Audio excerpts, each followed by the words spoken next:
اور آج اگر ہم اپنے گھر میں بیٹھ کے اپنی مسجد میں بیٹھ کے حضور کی صورت میں انعام خداوندی کا شکریہ ادا کرتے ہیں تو اللہ کی رحمتوں سے بعید نہیں کہ اللہ فرشتوں سے کہے دیکھو صدیاں بیت گئیں یہ آج بھی شکرانہ ادا کر رہے ہیں اور یہ بات میری اور آپ کی بخشش کی ضمانت قرار پائے۔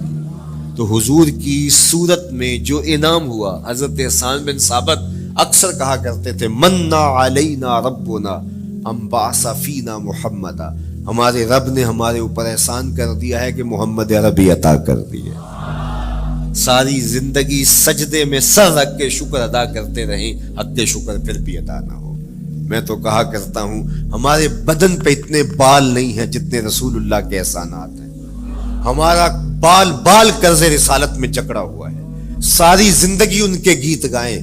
میں ایک رات کے میلاد کا صرف قائل نہیں ہوں کہ ایک رات میلاد کر لو اور پورا سال چھٹی، ساری زندگی حضور کا نام جپو، ساری زندگی حضور پہ درود پڑھو، لمحہ لمحہ حضور کے ذکر کا چراغاں کرو، صرف اپنے گھروں میں اپنی چہار دیواریوں میں اور اپنے بازاروں میں جھنڈیاں ہی نہ لگاؤ بلکہ دل کے ایک ایک فرد پہ نام محمد کی جھنڈی لگاؤ، صرف منڈیروں پہ چراغاں ہی نہ کرو بلکہ دل کی اندھیر گلیوں میں بھی حضور کے نام کا چراغاں کرو، اندر بھی روشنی ہو باہر بھی روشنی ہو، حضور پہ درود پڑھو، حضور کا ذکر کرو، اپنے بچوں کو بٹھا کر کے حضور کے قصیدے سناؤ، حضور کی شانیں سناؤ، حضور کی سیرت بتاؤ انہیں، اپنے گھر کے ماحول کے اندر، اپنی مسجد میں، اپنی گلی میں، اپنے دوستوں میں حضور کا ذکر کرو۔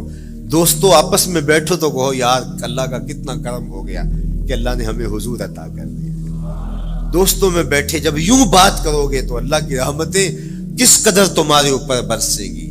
اپنی عقیدتوں کا اظہار کرو، وہاں کمیت نہیں دیکھی جاتی وہاں کیفیت دیکھی جاتی ہے، وہاں مقدار نہیں دیکھی جاتی وہاں معیار دیکھا جاتا ہے۔ وہ چہرہ اور چہرے کا دل نہیں دیکھتے، وہ بندے کا دل دیکھتے ہیں، وہ دیکھتے ہیں کون کس خلوص کے ساتھ محبت لے کر کے آیا ہے، اور جس کی آنکھوں نے جمال محمد عربی دیکھا ہے وہ اپنے مقدر پہ ناز کیوں نہ کرے۔ تو کہا لوگوں آؤ اس وقت روئے زمین پہ میرے علاوہ کوئی نہیں جس نے حضور کو دیکھا ہو، آؤ مجھ سے حضور کی باتیں سنو۔ لوگ جمع ہو گئے اور کہا صف لنا رسول اللہ، تم نے حضور کو دیکھا ہے تو بتاؤ حضور کیسے تھے۔ تو حضرت ابو طفیل نے 3 لفظوں میں حضور کا حلیہ بیان کیا، یاد کرنا۔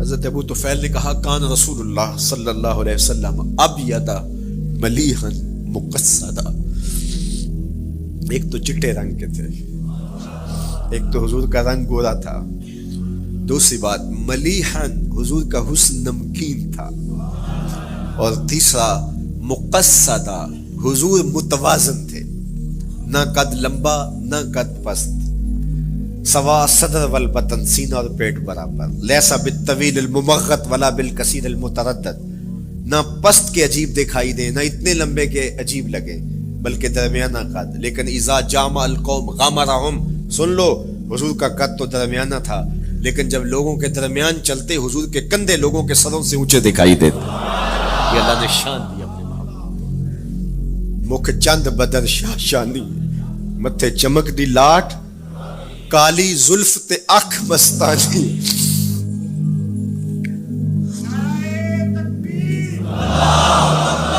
کالی زلف تے اکھ مستانی ہے، مخمور رکھی ہن مد بھری۔ میں آپ کو مدینے کی گلی میں لے جانا چاہتا تھا کہ حضور علیہ السلام کی جب آمد ہوئی تو اہل مدینہ نے کس طرح جلوس نکالا، وہ عقیدتوں کے کیا رنگ تھے، لیکن وقت سمٹ گیا۔ لیکن اتنا سن لو کہ جب حضور تشریف لائے تو جنوبی سمت سے حضور آئے تھے، جب انہوں نے دیکھا نا تو اچانک ودا کے پہاڑوں کی اوٹ سے حضور دکھائی دیے، تو سیاہ پہاڑ ہیں تو ان سے جب حضور کا چمکتا ہوا چہرہ دکھا نا تو بے ساختہ انہوں نے کہا طلع البدر علینا، وہ دیکھو چاند چڑھ گیا ہے، طلع البدر علینا، وہ دیکھو چاند چڑھ گیا۔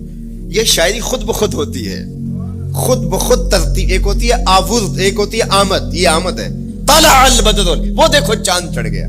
من ثنیات الوداع وجب الشکر علینا، مورخ اسلام افی جالندری نقشہ کہتے جنوبی سمت سے اٹھا ایک نوری غبار آخر، جنوبی سمت سے اٹھا ایک نوری غبار آخر، سواد شہر میں داخل ہوا ناکا سوار آخر، زبان پر اشرق البدر علینا کی صدائیں تھیں، دلوں میں ما دعا للہ دائی کی دعائیں تھیں، نبوت کی سواری جس طرف سے ہو کے جاتی تھی، درود و نعت کے نغمات کی آواز آتی تھی، کہیں معصوم ننھی بچیاں تھیں تف بجاتی تھی، رسول پاک کی جانب اشارے کر کے گاتی تھی، اور کہتی کیا تھی، ہم ہیں بچیاں نجار کے عالی گھرانے کی، خوشی ہے آمنہ کے لال کے تشریف لانا، خوشی ہے آمنہ کے لال کے، عجیب رنگ بکھرے ہوئے تھے۔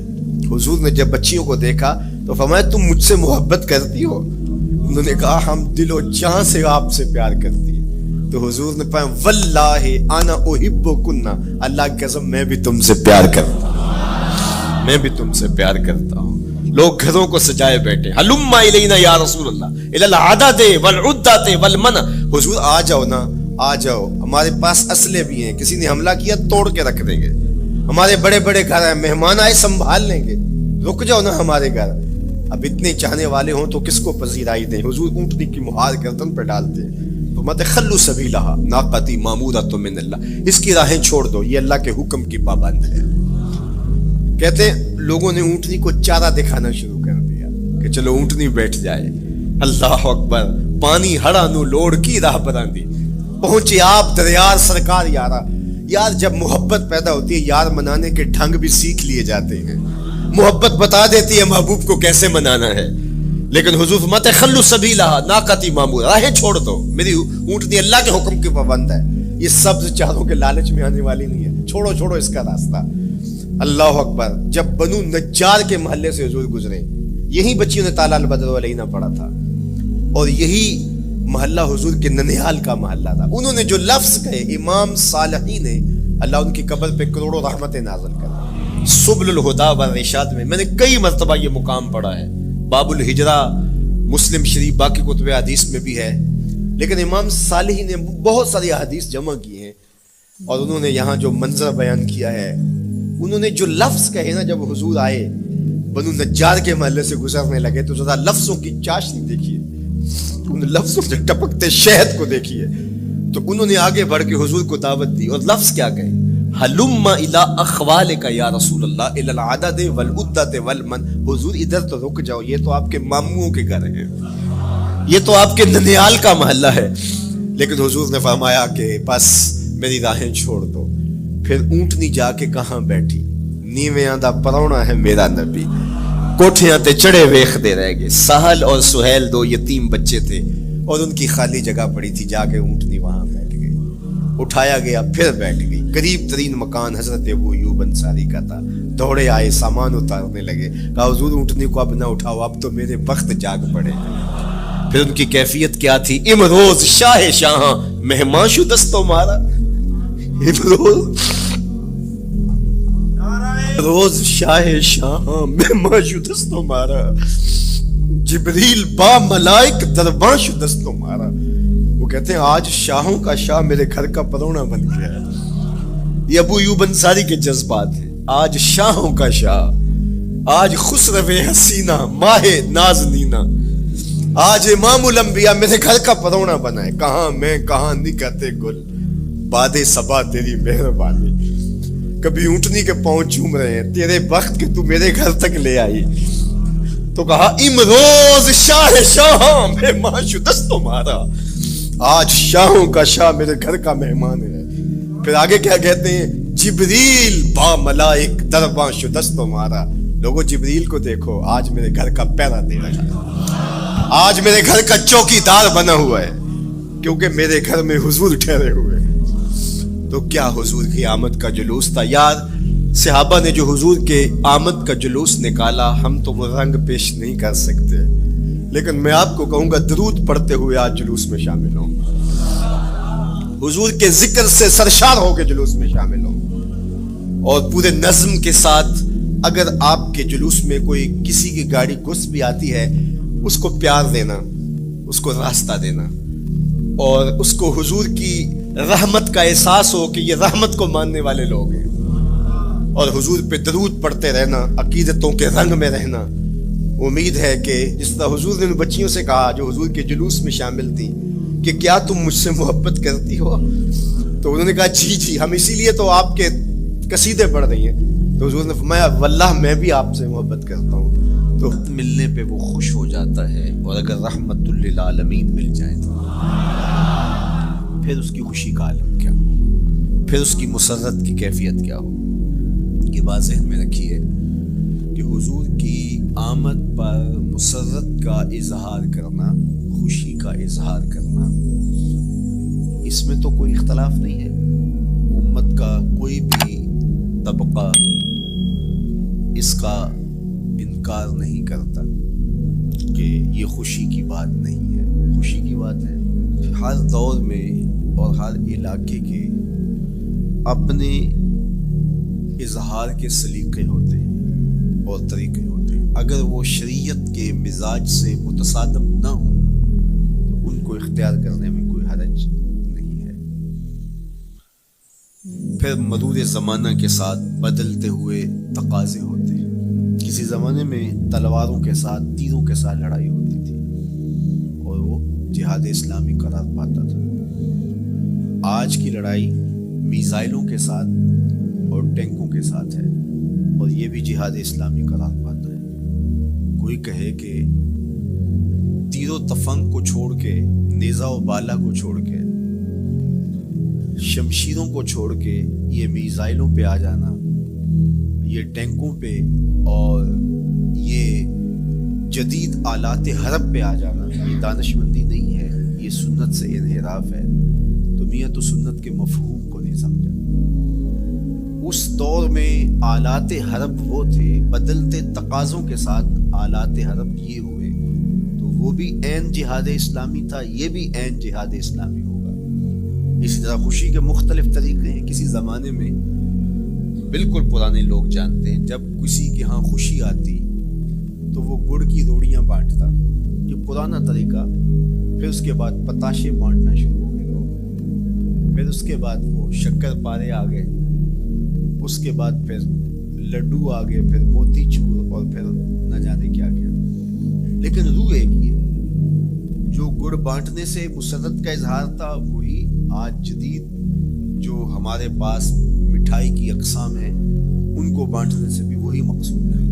کسی زمانے میں کسی کے ہاں بیٹا ہوتا تو وہ گھر کے دروازے پہ پتے باندھ دیا کرتے تھے۔ یہ اس دور کی جھنڈیاں تھیں، اظہار کے لیے کس گھر میں خوشی آئی ہے۔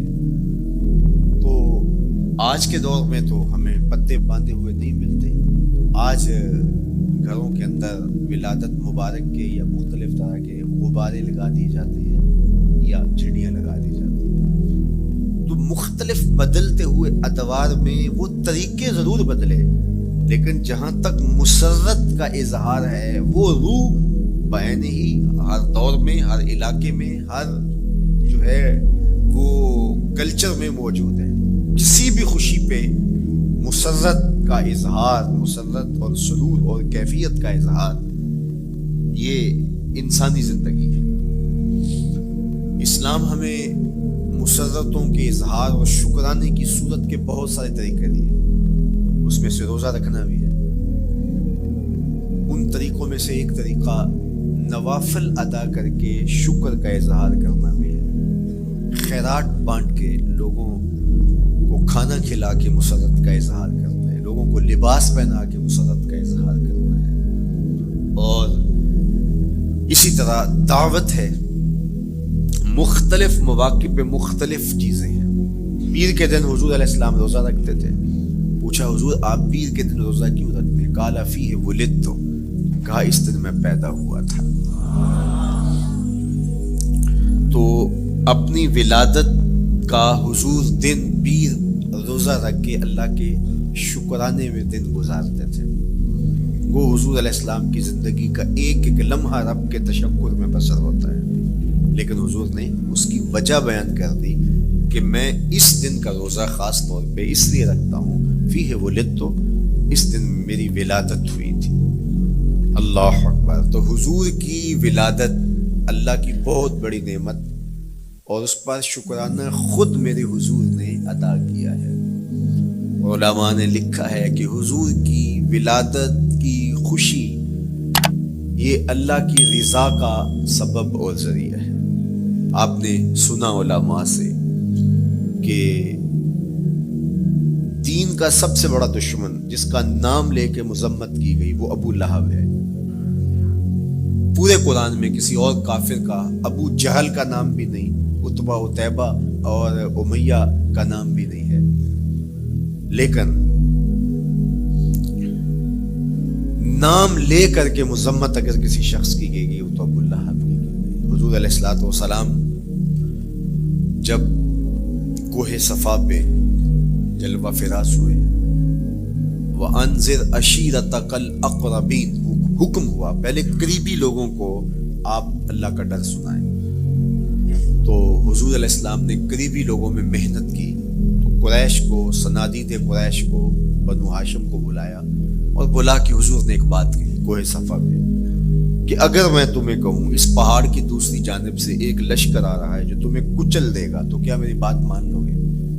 تو انہوں نے کہا اگر نظر نہ بھی آیا تو ہم کہیں گے ہم اندھے ہیں، آپ سچے ہو، ہماری نظروں کو پھیر لگ رہا ہے، آپ جھوٹ نہیں بول سکتے، ہم نے 40 سال آپ کے شب و روز دیکھے ہیں، تو کیسے ہم یہ گمان کر رہے ہیں؟ تو حضور نے فرمایا اگر میری ذات پہ اتنا یقین ہے تو مان لو اللہ ایک ہے۔ تو ابو لہب سب سے پہلے بولا تبا لک ھنالک سائر الیوم الہذا جمعتنا معاذ اللہ، کہ آپ کا معاذ اللہ ہاتھ ٹوٹ جائے، آپ نے اس لیے ہمیں جمع کیا تھا؟ تو اللہ تعالیٰ جل شانہ نے اس کا جواب دیتے ہوئے ارشاد فرمایا تبت یدا ابی لہب وتب، ظالم تیرے دونوں ٹوٹ جائیں، ظالم تیرے دونوں ٹوٹ جائیں۔ تو ابو لہب کا نام لے کے مذمت کی گئی، لیکن یہ بدترین کافر جب حضور کی ولادت ہوتی ہے تو اس کی لونڈی سویبہ اس کو جا کے خبر دیتی ہے کہ تیرے مرحوم بھائی کے گھر بیٹا پیدا ہوا ہے، تو یہ بہت خوش ہو گیا ہے، اس لیے نہیں کہ نبی تشریف لائے، اس لیے کہ میرے مرحوم بھائی کے گھر میں چراغاں ہوا، تو بھتیجا ہونے کے ناطے اس کو ایک سرشاری اور خوشی ہوئی، اور لونڈی کے خبر دینے پر اس نے اشارے سے اس کو کہا جا تو آزاد ہے۔ اللہ اکبر۔ یہاں سے یہ بھی سمجھے کہ حضور نے صحن کائنات میں قدم رکھا، غلاموں کو آزادی ملنے لگی، غلامی کی زنجیریں ٹوٹنے لگی، تو سویبہ کو کہا جا تو آزاد ہے۔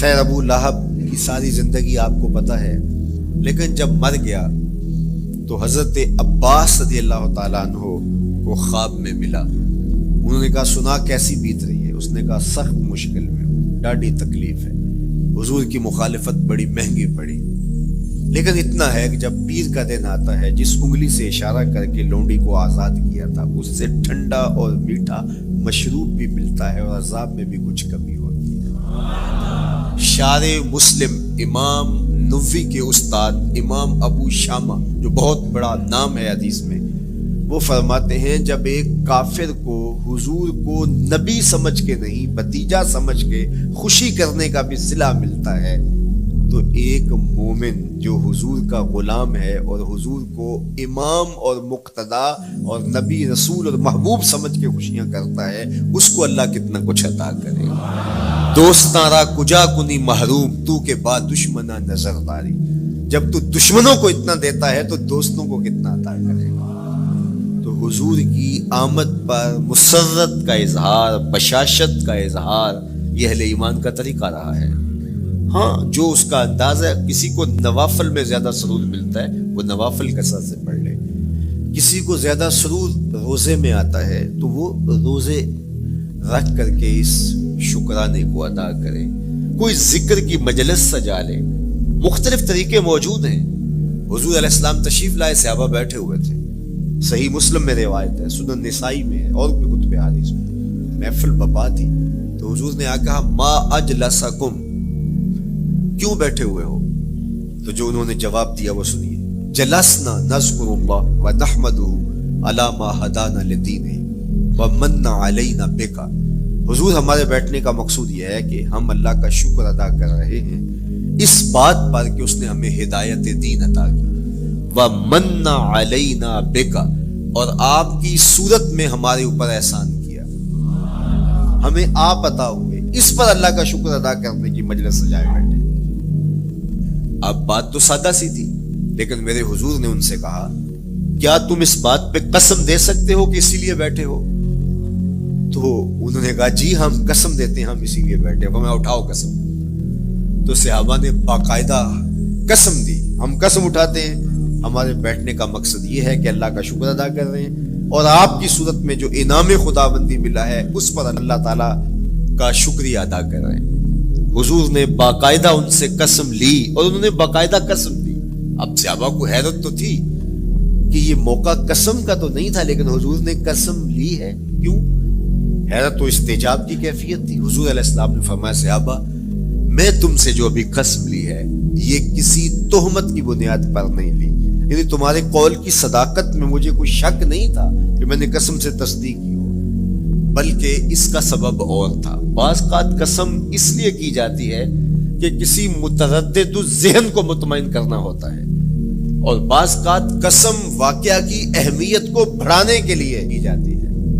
کوئی بندہ کہہ رہا ہے کہ جناب فلاں صاحب آ رہے ہیں ہمارے گھر میں، مہمان آ رہے ہیں، تو گھر کے اچھا کہتا ہاں قسم اللہ کی، تو اس کا یہ مطلب نہیں کہ اس کے شک ہوتا ہے، اس کی خوشی اور اس کی مسرت کے اظہار کو بڑھانے کے لیے وہ کہتا ہے کہ ہمارے گھر کے اندر آج فلاں آ رہا ہے، تو وہ کہتا اچھا کہتا ہاں ہاں قسم اللہ کی وہ آ رہا ہے۔ تو یہ متردد کا شک دور کرنے کے لیے قسم نہیں ہے، یہ بلکہ اس کی خوشی اور سرشاری کو پختہ کرنے کے لیے ہے۔ تو عربوں میں قسم مختلف وجہ سے کی جاتی تھی، تو حضور نے فرمایا یہ جو میں نے تم سے قسم لی ہے یہ کسی تہمت کی بنیاد پہ نہیں لی، بلکہ اس قسم کا سبب کیا ہے سنو۔ پھر حضور نے خود بتایا، فرمایا تم یہاں بیٹھے تھے، میں حجرے میں بیٹھا تھا، اتانی جبریل علیہ السلام، میرے پاس جبریل امین حاضر خدمت ہوئے، فاخبرنی ان اللہ یباہی بکم الملائکہ، تو مجھے انہوں نے خبر دی ہے، محبوب ذرا باہر تو نکل کے دیکھو، صحابہ تمہارے اس عمل پر اللہ فرشتوں میں ناز کر رہا ہے، اللہ فرشتوں میں فخر کر رہا ہے کہ دیکھو میں نے ان کو نعمت دی، کتنے قدردان نکلے، اس نعمت کا شکرانہ ادا کر رہے ہیں۔ اور آج اگر ہم اپنے گھر میں بیٹھ کے، اپنی مسجد میں بیٹھ کے حضور کی صورت میں انعام خداوندی کا شکریہ ادا کرتے ہیں تو اللہ کی رحمتوں سے بعید نہیں کہ اللہ فرشتوں سے کہے دیکھو صدیاں بیت گئیں، یہ آج بھی شکرانہ ادا کر رہے ہیں، اور یہ بات میری اور آپ کی بخشش کی ضمانت قرار پائے۔ تو حضور کی صورت میں جو انعام ہوا، حضرت حسان بن ثابت اکثر کہا کرتے تھے منا علینا ربنا ام بعث فینا محمدا، ہمارے رب نے ہمارے اوپر احسان کر دیا ہے کہ محمد عربی عطا کر دیے۔ ساری زندگی سجدے میں سر رکھ کے شکر ادا کرتے رہیں، حق شکر پھر بھی ادا نہ ہو۔ میں تو کہا کرتا ہوں ہمارے بدن پہ اتنے بال نہیں ہیں جتنے رسول اللہ کے احسانات ہیں، ہمارا بال بال قرض رسالت میں جکڑا ہوا ہے، ساری زندگی ان کے گیت گائیں۔ میں ایک رات کے میلاد کا صرف قائل نہیں ہوں کہ ایک رات میلاد کر لو اور پورا سال چھٹی، ساری زندگی حضور کا نام جپو، ساری زندگی حضور پہ درود پڑھو، لمحہ لمحہ حضور کے ذکر کا چراغاں کرو، صرف اپنے گھروں میں، اپنی چہار دیواریوں میں اور اپنے بازاروں میں جھنڈیاں ہی نہ لگاؤ، بلکہ دل کے ایک ایک پرت پہ نام محمد کی جھنڈی لگاؤ۔ صرف منڈیروں پہ چراغاں ہی نہ کرو، بلکہ دل کی اندھیر گلیوں میں بھی حضور کے نام کا چراغاں کرو، اندر بھی روشنی ہو باہر بھی روشنی ہو، حضور پہ درود پڑھو، حضور کا ذکر کرو، اپنے بچوں کو بٹھا کر کے حضور کے قصیدے سناؤ، حضور کی شانیں سناؤ، حضور کی سیرت بتاؤ انہیں، اپنے گھر کے ماحول کے اندر، اپنی مسجد میں، اپنی گلی میں، اپنے دوستوں میں حضور کا ذکر کرو۔ دوستوں آپس میں بیٹھو تو کہو یار اللہ کا کتنا کرم ہو گیا کہ اللہ نے ہمیں حضور عطا کر دیا۔ دوستوں میں بیٹھے جب یوں بات کرو گے تو اللہ کی رحمتیں کس قدر تمہارے اوپر برسے گی۔ اپنی عقیدتوں کا اظہار کرو، وہاں کمیت نہیں دیکھی جاتی، وہاں کیفیت دیکھی جاتی ہے، وہاں مقدار نہیں دیکھی جاتی، وہاں معیار دیکھا جاتا ہے۔ وہ چہرہ اور چہرے کا دل نہیں دیکھتے، وہ بندے کا دل دیکھتے ہیں، وہ دیکھتے ہیں کون کس خلوص کے ساتھ محبت لے کر کے آیا ہے۔ شاہ ولی اللہ محدث دہلوی بہت بڑا نام ہے، تمام مکاتیب فکر کے نزدیک معتبر نام ہے۔ شاہ ولی اللہ محدث دہلوی فرماتے ہیں میرے والد شاہ عبد الرحیم محدث دہلوی ہر سال حضور کا میلاد کرتے تھے اور اپنی استطاعت کے مطابق لوگوں میں آنے والوں میں کچھ کھانا بھی تقسیم کرتے ہیں۔ ایک سال حالات اتنے پتلے تھے کہ ان کو میسر نہ تھا کہ لوگوں کو بھرپور کھانا کھلا سکے، لیکن کہا چلو ناغہ نہ ہو، ایک تسلسل ہے جاری رہے، تو انہوں نے چنے بانٹ دیے بعد میں، لیکن دل میں تشویش تھی کہ اس مرتبہ من کی منشا پوری نہیں ہوئی، تو اسی حالت میں سو گئے، سوئے تو مقدر جاگا، حضور کا دیدار نصیب ہوا، اور جس نے حضور کو خواب میں دیکھا اس نے حضور کو ہی دیکھا۔ من رآنی فی المنام فقد رآنی، فرمایا جس نے مجھے خواب میں دیکھا اس نے مجھے ہی دیکھا۔ فإن الشیطان لا یتمثل بی، شیطان میری مثل ہو ہی نہیں سکتا، خواب میں آ کر بھی حضور کی مثل ہونے کا دعویٰ نہیں کر سکتا، جس نے مجھے دیکھا اس نے مجھے ہی دیکھا۔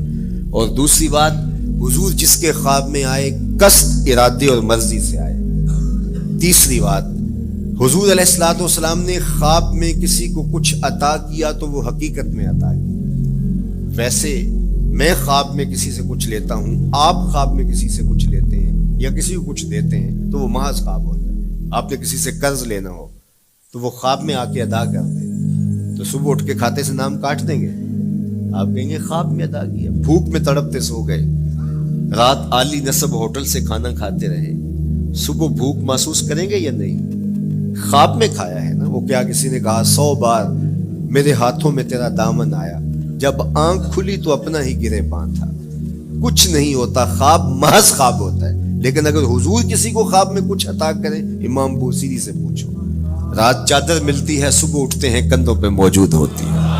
حضور عطا کرتے ہیں تو حقیقت میں عطا کرتے ہیں۔ امام سخاوی نے القول البدیع میں لکھا ہے، ایک شخص حضور کے روضے پہ کھڑا ہے اور کیا کہتا ہے؟ آنا ضیف ہوگا، میں آپ کا مہمان ہوں اور آپ کے ہوتے ہوئے کسی اور در پہ تو نہیں جانا۔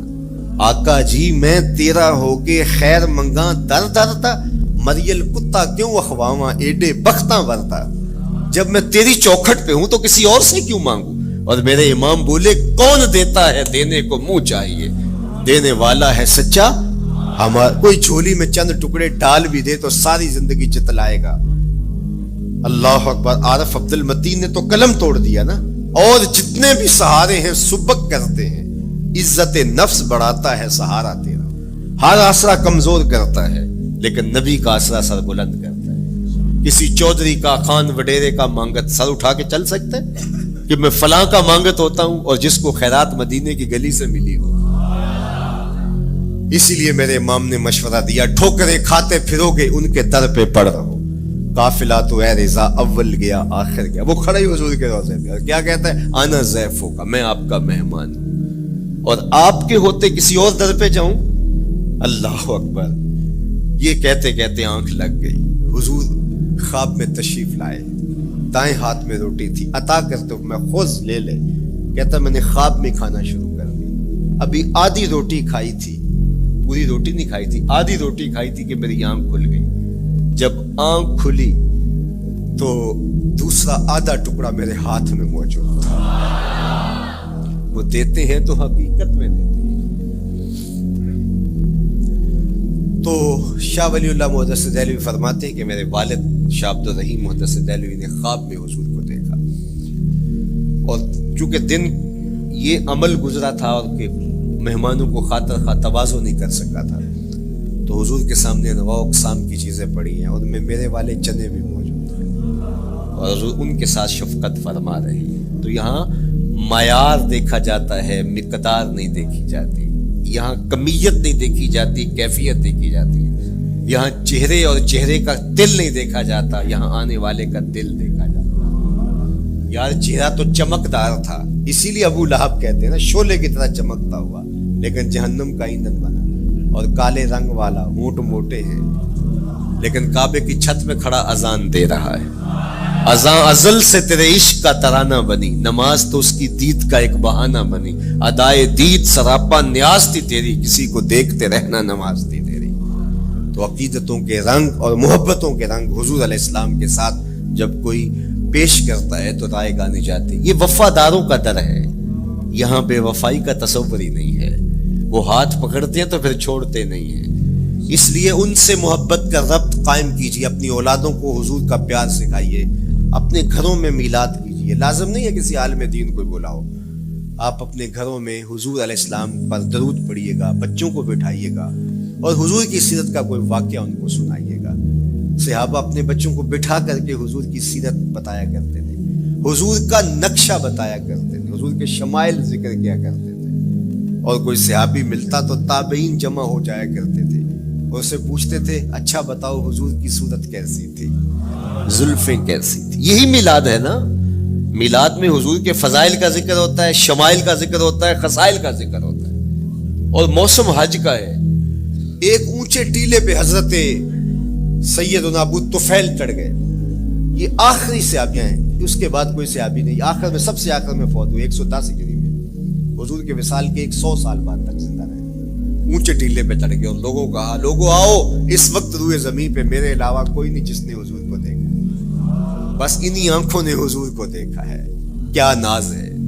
میرے ایک استاد ہوتے تھے سر محمد علی حاشر، اللہ ان کی قبر پہ رحمت نازل کرے، تو وہ بڑے بڑے مشاہیر اہل سخن سے ملے تھے تو وہ بات کرتے تھے۔ میں مولانا ظفر علی خان کا مصاحب رہا ہوں، میں نے اقبال کو دیکھا ہے، داغ دہلوی نے اپنے شاگردوں سے کہا تھا آنے والی صدیاں تم پہ ناز کریں گی، اے لوگو تم نے داغ کو دیکھا، تم نے داغ سے باتیں کی ہیں۔ یار جس نے داغ دہلوی کو دیکھا ہے وہ تو ناز کرے، جس نے اقبال کو دیکھا ہے وہ تو فخر کرے، جو مشاہیر اہل سخن کے پاس بیٹھتا رہا ہے وہ تو فخر کرے، اور جس کی آنکھوں نے جمال محمد عربی دیکھا ہے وہ اپنے مقدر پہ ناز کیوں نہ کرے۔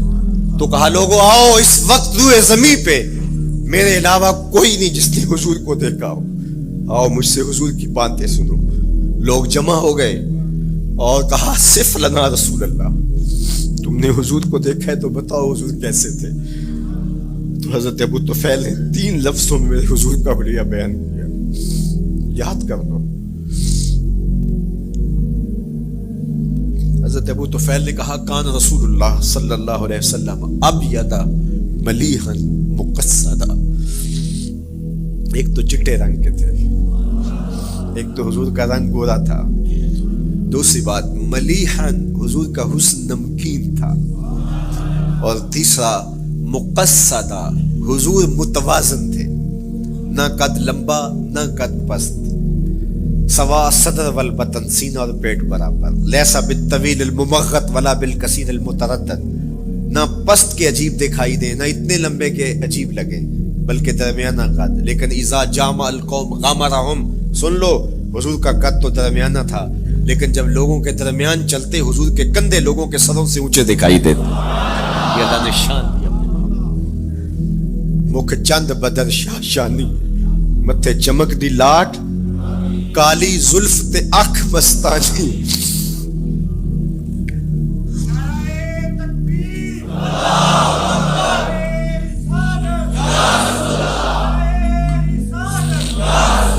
کالی زلف تے اکھ مستانی ہے، مخمور رکھی ہن مد بھری ہے۔